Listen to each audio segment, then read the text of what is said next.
researcher. I need a researcher. Okay.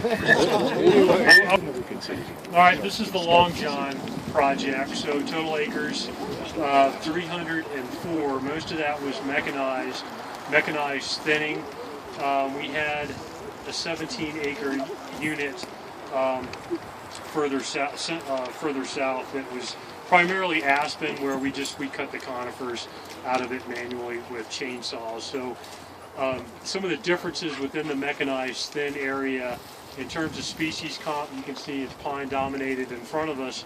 When we start getting to the other side of the campground, we got into an area where there was quite a bit of blue spruce, and it was somewhat of for us, a productive site. So the spruce, we had some larger trees in there, 20, 24 inches, that weren't necessarily that old, maybe 100, 120 years old, but they had put some pretty good growth on. And then further west, you're getting into a dry mix, con mix, and you'll bounce around between Doug fir dominated and ponderosa pine with a lot of Doug fir ingrowth. So a few nuances to the treatments that we implemented in here, but let me start out with the sample areas. So I talked about this yesterday as far as trying to get down the groupy, clumpy, variable spacing pattern. And so this area right here on the other side of the fence, because this is actually a boundary, and the boundary was right along the campground. This is where we had a 16-acre area where we worked with some folks from the forest. Jim Tennis helped us out with this. We had Richard Reynolds here.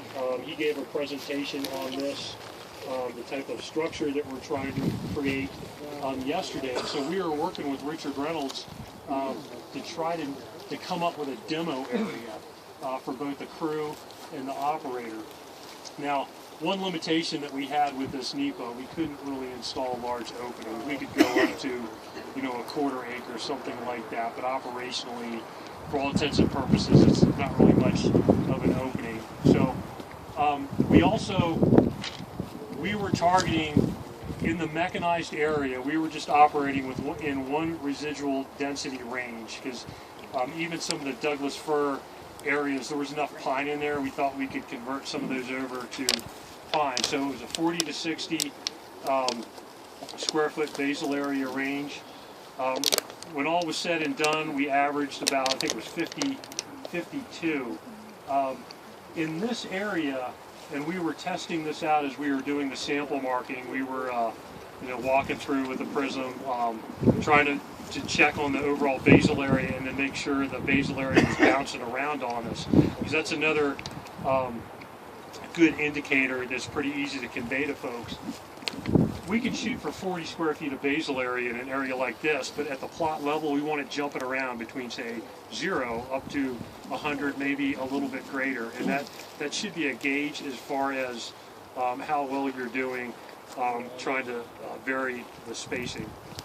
So a few nuances with the prescriptions, even though I mentioned the 40 to 60 range, we bumped that up here in the campground for visuals. So the campground area was delineated as a separate unit. And then further to the east, we had two mechanized units that had more Doug fir in the understory.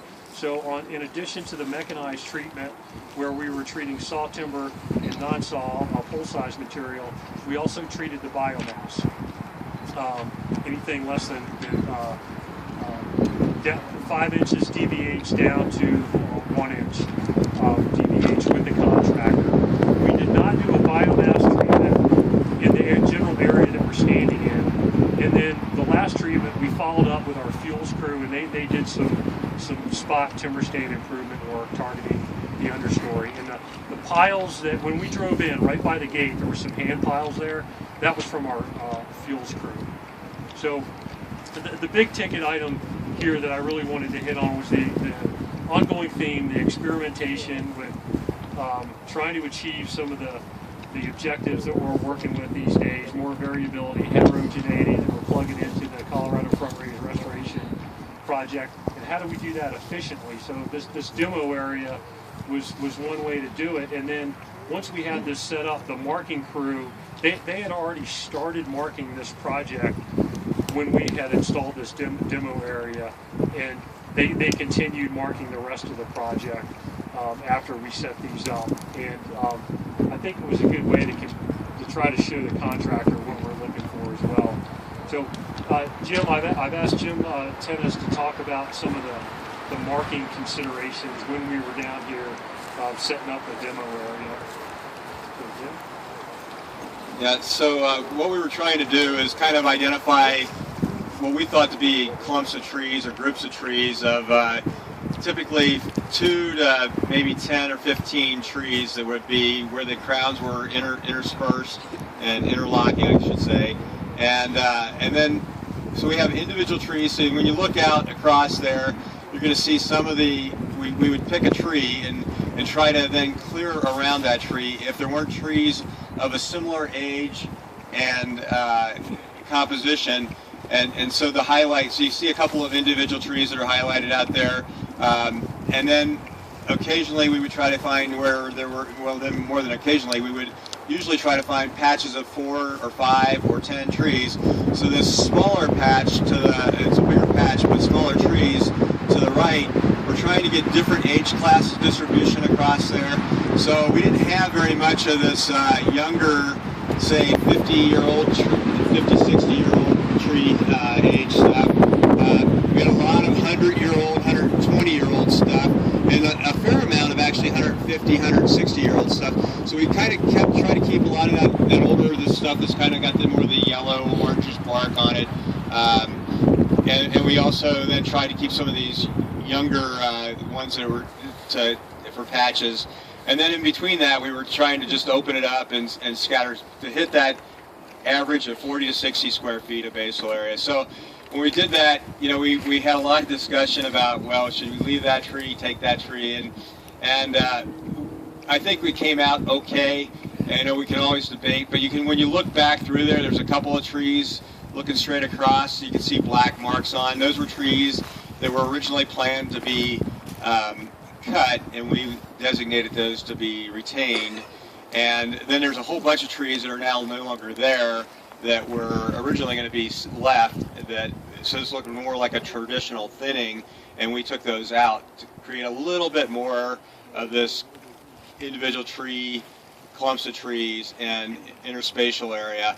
And so kind of over where there's some more sapling, seedling sizes to the left there a little bit, there's an opening just past that a little bit, so we got some places where there'll be better grass. So when Richard Reynolds was talking yesterday about having the food web, the intent is that this has a lot of diversity in it and stuff. And it's not perfect. It takes a long time. We're not going to change things back to where they, you know, we're not really trying to go in any place where it was in the past. But that frame of reference it's going to take us a little while to even get there with the stand. It was pretty flexible.